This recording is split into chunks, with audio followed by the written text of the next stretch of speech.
කිය ඉන්න ඕනේ ප ဋ ාණේ සජ්ජායනා කරන්න වැඩේ වෙයි. තේරෙනවද කියන එක? මම එක උදාහරණයක් කියන්නම්. ගිය මාසේ පෙබරවාරි මාසේ 28 වෙනිදා රුවන්වැලි සෑය ගාව තිබ්බ ප ဋ ාණ සහස්‍රෝපහාර කියලා පූජාවක්. දහසක් සිල්වතුන් දස සීලයේ පිහිටවලා ප ဋ ාණේ දහස් වතාවක් සජ්ජායනා කිරීම එතෙන්දි සිද්ධ කළා. ඒ පින්කම ඉවර කළ එද්දි පාන්දර 4:00ට විතර මං ආපු වාහනේ රියදුරු මහත්තයල නිින්ද ගියා. නිින්ද ගිහිල්ලා මටත් විනාඩි දෙකක් විතර නිින්ද ගියා.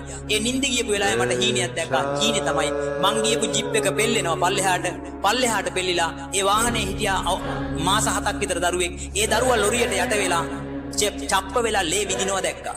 ඒ දකින්නවත් එක්කම ගැස්සිලා මං ඇහැරුණා. ඇහැරලා බලනකොට ඇත්තමයි ඒ මම දැකපු හීනේ ඒ විදියටමයි.